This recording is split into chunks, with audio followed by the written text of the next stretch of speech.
Você já percebeu que a sua criança autista recusa muitos alimentos e parece muito difícil fazer ela provar algo novo? Muitas vezes a gente pensa assim, ela não gostou do cheiro, não gostou da textura, não gostou do sabor, a gente pensa em algo sensorial. Mas e se eu te falar que o corpo também tem relação com essa questão da seletividade alimentar? Isso mesmo, a seletividade alimentar não é só sobre o paladar.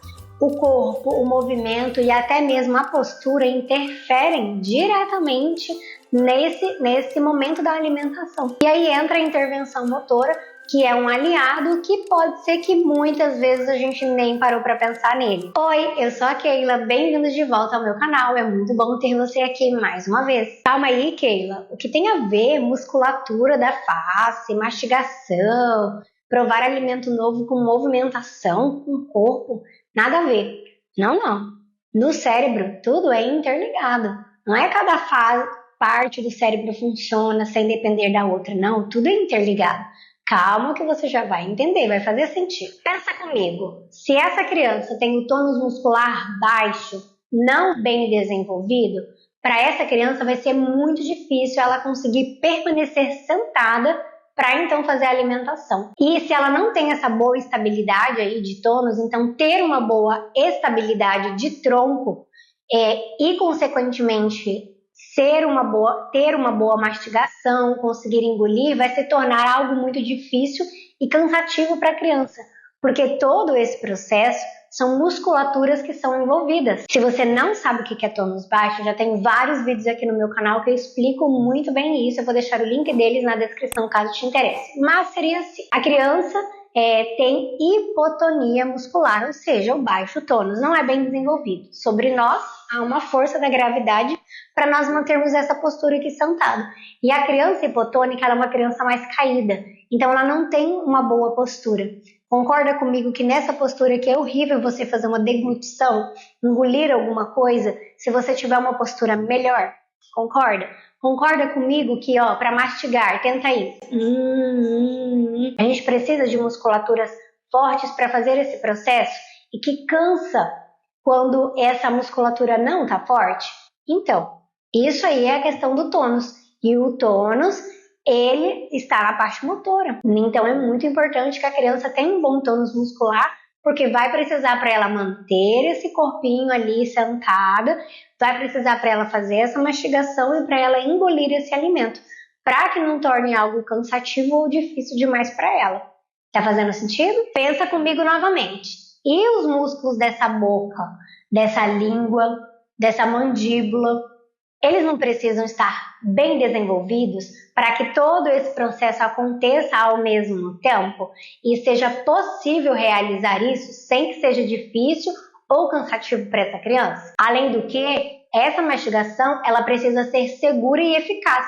Isso só é possível por meio dessa boa mastigação, com tudo funcionando direitinho como deve. E quando há dificuldade dessa coordenação orofacial, é claro que muitas crianças vão evitar alguns tipos de alimento, porque para ela é difícil aquilo. E aí, às vezes a gente pensa que ela não gostou da textura, ela não gostou do sabor, ela não gostou do cheiro daquele alimento. E a gente não presta atenção que é porque essa musculatura está enfraquecida e está precisando de uma estimulação motora para auxiliar esse processo muscular, para auxiliar esse processo na mastigação, para que então a criança não rejeite o alimento. E também tem a questão da respiração durante essa mastigação, durante esse processo de comer. Se essa respiração da criança não estiver adequada, vai ser bem desconfortável para essa criança fazer essa mastigação.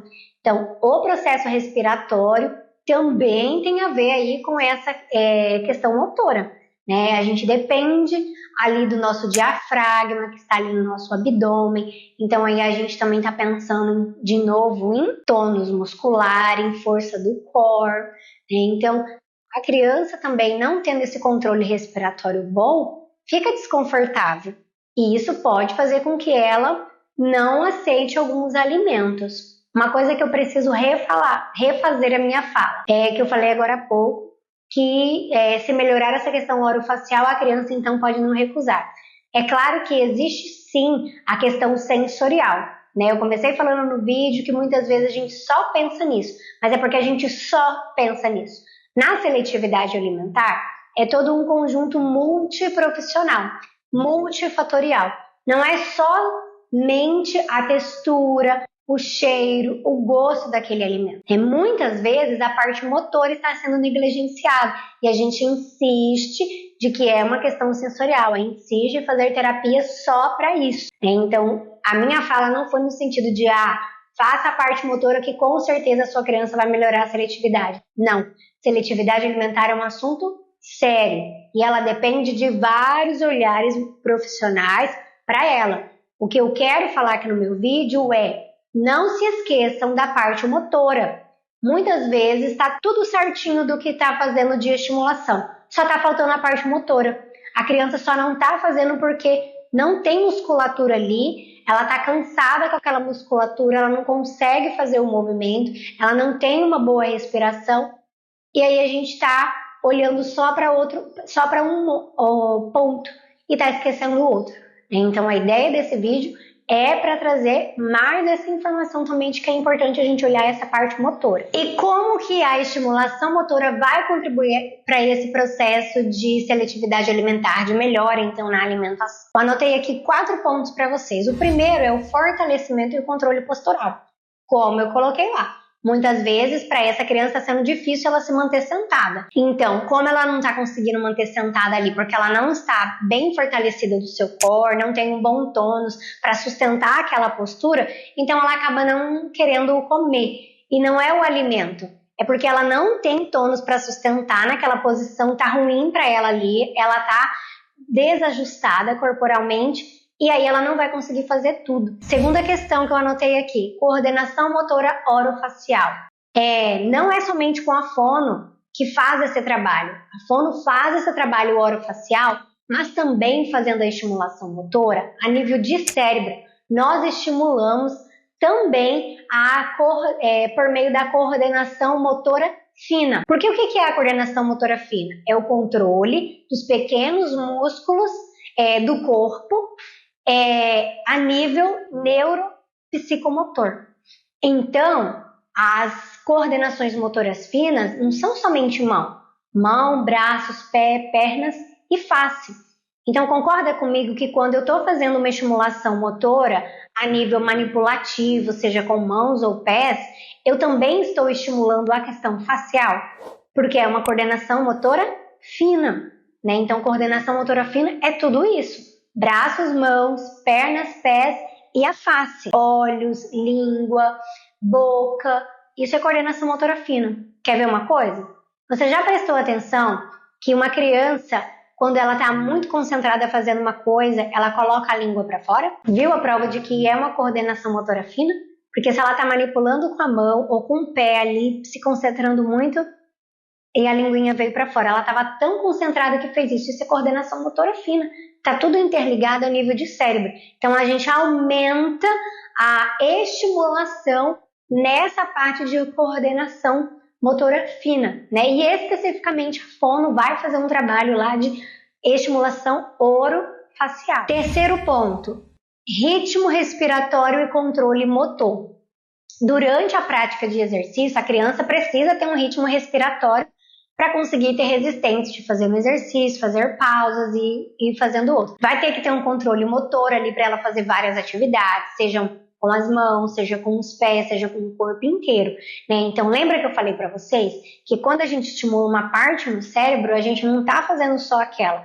Por interligações, pelas sinapses, pela neuroplasticidade, a gente também está afetando outras. E outra questão, a parte motora no cérebro, ela é maior, né? E ela fica muito perto de áreas ali da fala. Então, tá perto daquelas musculaturas que são usadas para fala, mas também que são usadas para alimentação. Se você quer entender um pouquinho mais sobre isso, eu tenho esse vídeo aqui que eu explico melhor e eu vou deixar na descrição para você entender um pouco mais dessa ligação do exercício físico, da prática do exercício físico com essa estimulação da face, da fala e, consequentemente, estimula os músculos envolvidos na mastigação também. E o quarto e último ponto é que tudo isso vai fazer com que fique mais funcional e confortável para essa criança, para ela ter mais autonomia nesse momento de alimentação, porque esse corpo está sendo olhado, ele não está sendo deixado de lado nesse período de alimentação, né? Então é muito importante. Inclusive é muito importante que nesse período da alimentação a criança tenha esse contato com o alimento, que ela mesma coma, mesmo ela estando na introdução alimentar.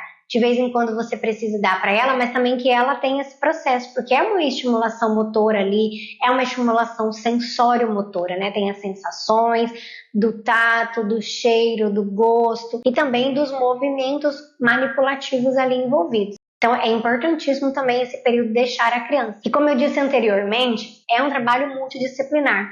Não é só colocar o profissional da área motora que pronto, está resolvida a seletividade.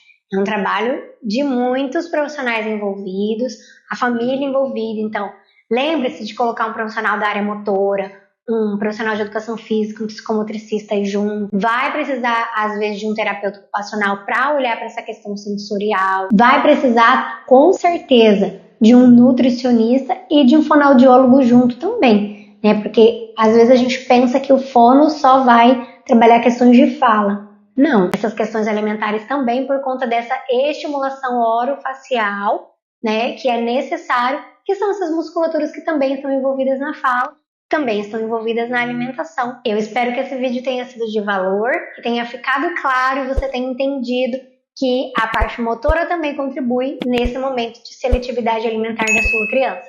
E eu te aguardo no próximo vídeo do meu canal. Tchau!